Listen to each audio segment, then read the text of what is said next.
పోటీ పరీక్షలకు సిద్ధమవుతున్న అభ్యర్థులకు గెలుపుబాట చూపడానికి జై తెలంగాణ టీవీ ప్రతిరోజు నిర్వహిస్తున్న ప్రత్యేక చర్చా కార్యక్రమం సిలబస్ పట్టు జాబ్ కొట్టుకి స్వాగతం.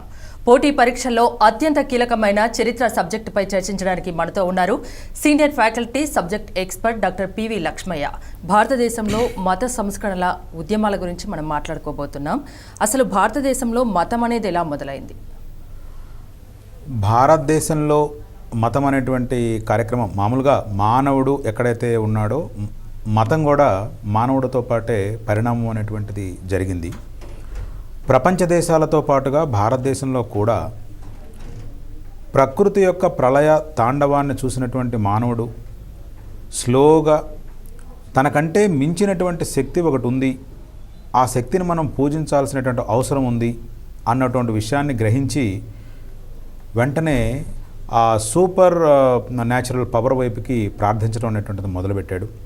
ఎందుకంటే ప్రకృతి ప్రళయతాండవం అనేటువంటిది మనం దగ్గర నుంచి కనుక చూసినట్టయితే ఇంత అధునాతనమైనటువంటి పరిస్థితుల్లో కూడా మనము భయభ్రాంతులకు లోనైనటువంటి అవకాశం ఉంది.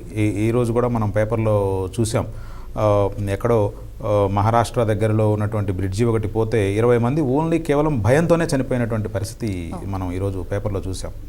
సో అలాంటి నేపథ్యంలో మరి నొమాడిక్గా ఒక ప్రాంతం నుంచి ఇంకొక ప్రాంతానికి స్థిర నివాసం లేకుండా తిరుగుతున్నటువంటి మానవుడికి ప్రకృతి యొక్క ప్రళయ తాండవం చూసిన తర్వాత భయభ్రాంతులకు గురేసి సో తనకన్నా సూపర్ న్యాచురల్ పవర్ ఒకటి ఉంది అని చెప్పి దాన్ని ప్రారంభించడం చేశాడు. మన భారతదేశంలో ప్రాచీన భారతదేశంలో కూడా ఇలాంటి నేపథ్యమైనటువంటిది జరిగి మతం అనేటువంటిది ఆవిర్భవించింది. సింధు నాగరికత కాలం మీరు గనక చూసుకున్నట్టయితే సింధు నాగరికలో ఉన్నటువంటి నాగరిక ప్రజలు తన చుట్టూ ఉన్నటువంటి జంతువుల నుంచి తన చుట్టూ ఉన్నటువంటి వృక్షాల నుంచి వాళ్ళు ఆహారాన్ని సేకరిస్తున్నారు కాబట్టి అవి వాళ్ళకి ఆహారం ఇస్తూ ఉన్నాయి కాబట్టి ఈ సూపర్ న్యాచురల్ హ్యూమన్ బీయింగ్ అనేటువంటి వ్యక్తి చెట్టులోనూ ఇతర జంతువుల రూపంలోనూ తమకు సహాయం చేస్తున్నాడు అనేటువంటి ఒక దాన్ని దృష్టిలో పెట్టుకొని జంతువులని వృక్షాలని ప్రేమించటం అట్లానే పూజించటం అనేటువంటి కార్యక్రమం ద్వారా మన మతం అనేటువంటిది భారతదేశంలో సింధు నాగరికత కాలంలో వచ్చింది. అట్లానే మనుషులు ఏ విధంగా పుడుతున్నారు అన్నటువంటి దానికి సంశయం వచ్చి మనిషి యొక్క పరిణామం ఎలా జరిగింది, మనిషి యొక్క పుట్టుక అనేటువంటిది ఎలా జరిగింది, ఇతర జంతువులు ఎలా పుడుతున్నారు అన్నటువంటి ఒక దాన్ని అనేక విధాలుగా అనేక సంవత్సరాలుగా పరిశీలించినటువంటి మానవుడు చివరికి స్త్రీ పురుషాంగము అట్లానే స్త్రీ పురుష రిప్రొడక్టివ్ అంగాలని పూజించడం అనేటువంటి పరిస్థితి కూడా మనకి సింధు నాగరిక కాలంలో రావటం జరిగింది. అంటే సింధు నాగరిక ప్రజలు అనేటువంటి వాళ్ళు ముఖ్యంగా మూడింటిని పూజించడం అనేటువంటి జరిగింది. ఒకటి మొక్కలు, రెండవది జంతువులు, అట్లానే ప్రత్యుత్పత్తి అవయవాలైనటువంటి స్త్రీ అంగం అట్లానే పురుష అంగం అనేటువంటి దాన్ని పూజించారు. భారతదేశంలో ఈ రోజుకి కూడాను reproductive organ of male and reproductive organ of female అనేటువంటి దాన్ని పూజించడం అనేటువంటి జరుగుతుంది. మనము ఏ శివాలయానికి వెళ్ళినా సరే లింగారాధన అని అంటే అది పురుష ప్రత్యుత్పత్తి అవయవానికి సంబంధించినటువంటి భాగం. అట్లానే మనము లింగం కింద గనక చూసినట్టయితే బేస్ ఉంటుంది, ఆ బేస్ అనేటువంటిది స్త్రీ ప్రత్యుత్పత్తి అవయవానికి సంబంధించింది. ఆ రెండింటి కలయిక వల్లే ఈ సృష్టి అనేటువంటిది వచ్చింది అని మనము ఆ రోజు నుంచి కూడా ఈ రోజు వరకు కూడా అలానే చేస్తూ ఉన్నాం. అయితే సింధు నాగరికత ప్రజలు ఈ రకంగా ప్రకృతి ఆరాధన, తర్వాత పురుషాంగ స్త్రీయాంగాల ఆరాధన నుంచి వైదిక కాలంలోకి వచ్చేసరికి కొంత మనకి మతంలో అనేటువంటివి అనేక రకాలైనటువంటి మార్పులు జరిగాయి. ముఖ్యంగా వైదిక కాలంలో ఉన్నటువంటి మతం కనుక మనం చూసినట్టయితే వైదిక యుగాన్ని మనం అర్థం చేసుకోవడం కోసం మనం 2 భాగాలుగా విభజించవచ్చు. ఒకటి తొలివేద కాలం అంటాము, రెండోది మలివేద కాలం అంటాము. తొలివేద కాలంలో వచ్చినటువంటి మతాన్ని గురించి కనుక మనం కనుక చూసుకున్నట్టయితే ఆ మానవులు కూడా తొలివేద ఆర్యులు అనేటువంటి వాళ్ళు భారతదేశానికి వచ్చారు. రకరకాలైనటువంటి చరిత్రకారుల యొక్క అభిప్రాయాన్ని బట్టి ఈ ఆర్యులే ఈ సింధు ప్రజలని వెళ్ళగొట్టేసేసి ఆ ప్రాంతాన్ని సుమారుగా ఆక్రమించుకున్నారని, అదేవిధంగా వాళ్ళ యొక్క పరిస్థితులన్నీ కూడా భారతదేశం మీద ప్రవేశపెట్టారని కూడా చెప్పడం అనేటువంటిది జరుగుతూ ఉంది. ఆర్యులు అనేటువంటి వాళ్ళు వీళ్ళు పశుపోషకులు. ముఖ్యంగా పశుపోషకులు అని అంటే వాళ్ళకి అగ్రికల్చర్ వ్యవసాయం అనేటువంటిది తెలియదు మన సింధు ప్రజల్లాగా. కాబట్టి వాళ్ళు పశువులని ఆరాధించటం, అట్లానే ప్రకృతి శక్తులను ఆరాధించడం అనేటువంటి దాన్ని కార్యక్రమాన్ని మొదలుపెట్టారు. ప్రకృతి శక్తి అని అంటే అగ్ని అనేటువంటిది ప్రకృతి శక్తి, వాయువు అనేటువంటిది ప్రకృతి శక్తి, సో తర్వాత ఇంద్రుడు ప్రకృతి శక్తి. సో ఇలాగా ప్రకృతి శక్తులు ఏవైతే ఉన్నాయో ప్రకృతి శక్తులని పూజించటం, తర్వాత ఈ వాళ్ళకు సంబంధించినటువంటి ఆహారాన్ని ఏదైతే ఇస్తూ ఉన్నాయో అలానే గోవులను పూజించడం అనేటువంటి కార్యక్రమం అనేటువంటిది తొలివేద కాలంలో జరిగింది. అటు పిమ్మట మలివేద కాలంలోకి వచ్చేసరికి మతం యొక్క పరిస్థితులు అనేటువంటివి పూర్తిగా మారిపోయినటువంటి పరిస్థితి భారతదేశంలో ప్రాచీన యుగంలో జరిగింది. ఇక్కడ మలివేద కాలంలోకి వచ్చేసరికి మనకి ఒక ఇంపార్టెంట్ యాక్టివిటీ, ఒక ఎకనామిక్ యాక్టివిటీ అనేటువంటిది జరిగింది. ఏమిటా ఎకనామిక్ యాక్టివిటీ అని అంటే మానవుడు ఆర్యులు అనేటువంటి వాళ్ళు ముఖ్యంగా ఇనుముని కనుక్కోవటం అనేటువంటిది జరిగింది. ఎప్పుడైతే ఇనుమును కనుక్కున్నాడో ఆ ఇనుము అనేటువంటిది విప్లవాత్మకమైనటువంటి మార్పును తీసుకొచ్చింది భారతదేశంలో ఉన్నటువంటి మతంలో. సో ఆ ఇనుము తీసుకొచ్చినటువంటి మార్పులే అనేక రకాలైనటువంటి కార్యక్రమాలకి దారితీసింది. ఓకే, అసలు మత వ్యాప్తిలో రాచరికం రాజుల పాత్ర ఎంతవరకు ఉంది అంటే ఇక్కడి నుంచే ఇప్పుడు మనము మాట్లాడుకోవాల్సినటువంటి విషయాలు ఏంటంటే, ఈ ఇనుము తీసుకొచ్చినందువల్ల జరిగినటువంటి విషయం ఏంటంటే ఇనుప నాగల్ని తయారు చేశాడు మానవుడు. అంతకుముందు ఉన్నటువంటి కంచు కానివ్వండి, దానికన్నా ముందు ఉన్నటువంటి రాగి కానివ్వండి, గంగా పరివాహ ప్రాంతంలో ముఖ్యంగా ఆ భూమిలోకి నాగల్ని దించినప్పుడు వెంటనే ఇరిగిపోవడం అనేటువంటిది జరిగింది. కానీ ఇనుము మాత్రం ఇరగకుండానే లోపలికి వెళ్తుంది కాబట్టి ఆ లోపల ఉన్నటువంటి మట్టి అంతా బయటకు వచ్చి వాళ్ళకి ప్రొడక్టివిటీ ఆఫ్ ది సాయిల్ అనేటువంటిది పెరిగిపోయింది. ఉత్పాదకత అంటాం మనం తెలుగులో. ఉత్పాదకత ఎప్పుడైతే పెరిగిందో ఉత్పత్తి పెరిగింది. ఉత్పత్తి అనేటువంటిది మానవుడు అవసరానికి మించినటువంటి ఉత్పత్తిని చేయడం అనేటువంటిది గంగా పరివాహ ప్రాంతంలో మలివేద కాలంలో జరిగింది.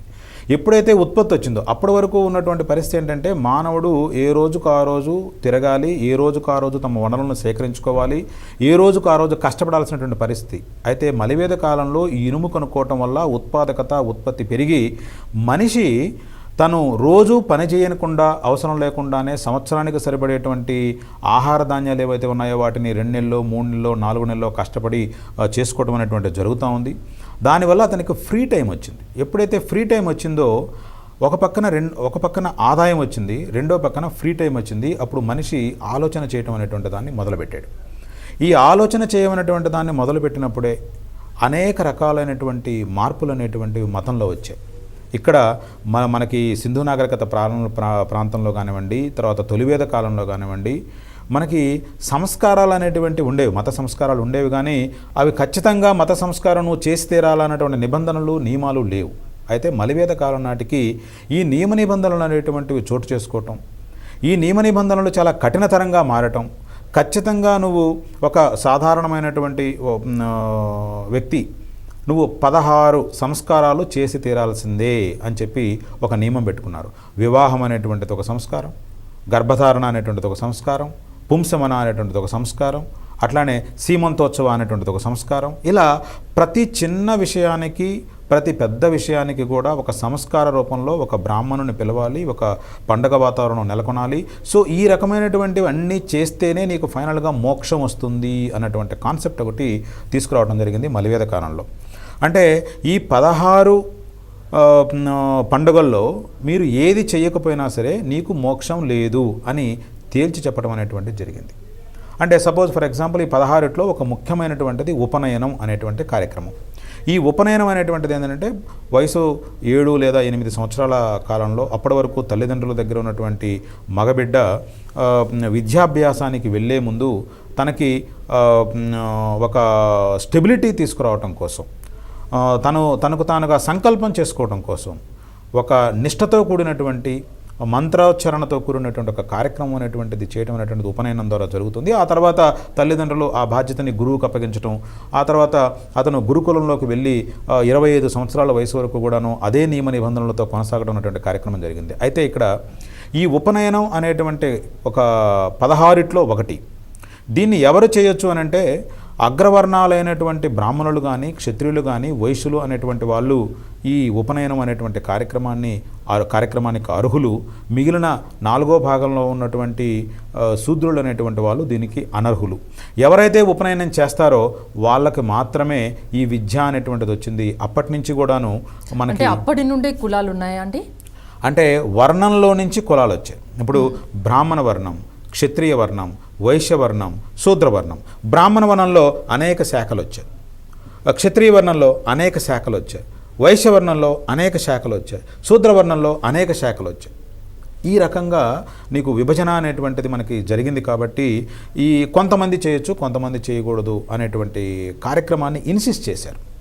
ఆ ఇన్సిస్ట్ చేసినందువల్లే తర్వాత ఆధునిక భారతదేశం వరకు కూడా, అంటే ప్రాచీన భారతదేశం, మధ్యయుగ భారతదేశం, ఆధునిక భారతదేశంలో ఈ ప్రాచీన భారతదేశంలో ఏదైతే బీజాలు ఈ మతంలో పడ్డాయో అవే కొనసాగి అనేక రకాలైనటువంటి మత విప్లవాలు, మత ఉద్యమాలు రావడానికి కారణమైనటువంటి పరిస్థితి వచ్చింది. ఈ నేపథ్యంలో ఎప్పుడైతే ఎకనామికల్గా ప్రజలు అనేటువంటి వాళ్ళు స్ట్రాంగ్ అయ్యారో, ఆ రాజుకు ఆదాయం ఏంటి? ప్రజలు ఎకనామికల్గా స్ట్రాంగ్గా ఉంటే రాజుకి ట్యాక్స్ కడతారు.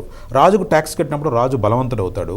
కాబట్టి రాజు కూడా ఈ ప్రజల కోసం అనేక రకాలైనటువంటి సంస్కారాలు చేయవలసినటువంటి పరిస్థితి వచ్చింది. ఇంకొకటి, ఈ సంస్కారాలని రాజుకు కూడా అన్వయించి రాజసూయ యాగం చేయాలి. రాజు కనుక రాజసూయ యాగం చేయకపోతే, అంటే రాజు చేయాల్సిన కార్యక్రమాలు అంటే ఈ 16 పండుగలతో పాటు రాజుకు ప్రత్యేకమైనటువంటి పండుగలు ఉన్నాయి. అవే రాజసూయ యాగం, అశ్వమేధ యాగం, తర్వాత మన వాజపేయ యాగం, ఇలాంటివన్నీ కూడాను. ఇలాంటివన్నీ చేసినట్టయితే అతనికి మోక్షం వస్తుంది. సో రాజు అనేటువంటి వ్యక్తి ఆటోమేటిక్గా మతంలో ఇన్వాల్వ్ అవ్వటం, మతాన్ని ప్రేరేపించడం, మతానికి సంబంధించినటువంటి కార్యక్రమాలు చేయడం అనేటువంటిది మలివేద కాలంలో ప్రారంభమైంది. అది ప్రాచీన భారతదేశంలో ఇంకా ముందుకి కొనసాగింది. ఈ రకంగా ఎప్పుడైతే ఒక వర్ణంలో ఉన్నటువంటి ప్రజలకి అన్యాయం జరిగిందో, ఆ ప్రజలు అనేటువంటి వాళ్ళు చాలా తీవ్రమైనటువంటి ఒత్తిడికి గురవుతూ ఉన్నారు, శూద్రులు ముఖ్యంగా. ఈ శూద్రులు అనేటువంటి వాళ్ళకి మోక్షం లేదు, శూద్రులు అనేటువంటి వాళ్ళు ఉపనయనం చేయడానికి పనికిరారు, శూద్రులు అనేటువంటి వాడికి ఎడ్యుకేషన్ అవసరం లేదు, శూద్రులు అనేటువంటి వాళ్ళకి గురుకులంలో ఆస్కారం లేదు. శూద్రులతో పాటుగా ఇంకొక వర్గం వాళ్ళు కూడా తీవ్రమైనటువంటి దీనికి నెగిటివ్గా వచ్చేదానికి జరిగింది. ప్రాచీన భారతదేశంలో ఏం జరిగిందంటే, అగ్రవర్ణాలలో ఉన్నటువంటి మహిళలు ఎవరైతే ఉన్నారో ఆ మహిళలు కూడా ఉపనయనం చేసేదానికి వీలు లేదు. కాబట్టి వాళ్ళకు కూడా ఎడ్యుకేషన్ లేదు. సో ఇప్పుడు మనకు ఆధునిక భారతదేశంలో వచ్చినటువంటి మత సంస్కరణ ఉద్యమాలు 2 రకాలుగా మనం విభజించవచ్చు. ఒకటి ఉమెన్ కోసం, స్త్రీల కోసం చేసినటువంటి ఉద్యమాలు, రెండోది అన్టచబుల్స్ లేదా దళితుల కోసం చేసినటువంటి ఉద్యమాలు. అయితే దాని యొక్క బీజం అనేటువంటిది ఈ ప్రాచీన భారతదేశంలో మనం మత కార్యక్రమాల్లో అసలు భారతదేశంలో మత వ్యాప్తికి సంబంధించిన కారణాల గురించి మరింత డిస్కస్ చేసే ముందు షార్ట్ బ్రేక్ తీసుకుందాం. చూస్తూనే ఉండండి జై తెలంగాణ టీవీ.